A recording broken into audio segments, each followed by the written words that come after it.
नमस्कार, स्वागत आहे तुमचे आमच्या चॅनलमध्ये। आवाज महामुंबईचा, शोध बातमीचा, कौल मनाचा। चला तर मग आमचे चॅनल शेअर करा, लाईक करा आणि सबस्क्राइब करा। धन्यवाद।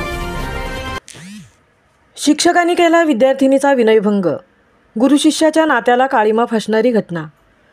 गेल्या काही दिवसांमध्ये शाळेत मुलींसोबत विनयभंग करण्याच्या प्रकरणांमध्ये वाढ झाली आहे। अशातच आता पुण्यात गुरु शिष्याच्या नात्याला काळीमा फासणारी घटना घडलेली समोर येत आहे। शाळेतील काही विद्यार्थिनींचा शिक्षकानेच विनयभंग केल्याचा प्रकार समोर आला आहे। ही संतप्त घटना शिरूर तालुक्यातील कारेगाव येथे घडली आहे।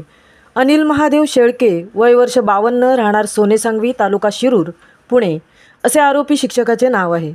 मिळालेल्या माहितीनुसार अनिल शेळके ही व्यक्ती शिरूर तालुक्यातील कारेगाव येथील जिल्हा परिषद प्राथमिक शाळेत शिक्षक म्हणून कार्यरत आहे। शेळके हा शाळेतील मुलींसोबत गैरवर्तन करणे, मुलींना चुकीच्या पद्धतीने स्पर्श करणे, मुलींच्या मनास लज्जा उत्पन्न होईल असे कृत्य करत होता।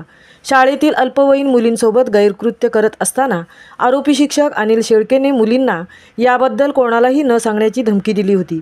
मात्र काही विद्यार्थिनींनी याबाबत पालकांना सांगितले। या प्रकरणी विद्यार्थिनींनी पालकांना सांगितल्यानंतर पालक शाळेतील इतर शिक्षकांशी, मुख्याध्यापकांशी व गावातील पदाधिकाऱ्यांशी संपर्क साधून संबंधित शिक्षकांबद्दल तक्रार सांगितली।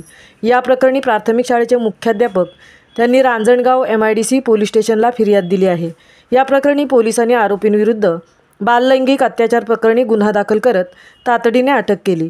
पुढील तपास पोलीस निरीक्षक महादेव वाघमोडे यांच्या मार्गदर्शनाखाली महिला पोलीस उपनिरीक्षक सविता काळे तपास करत आहेत।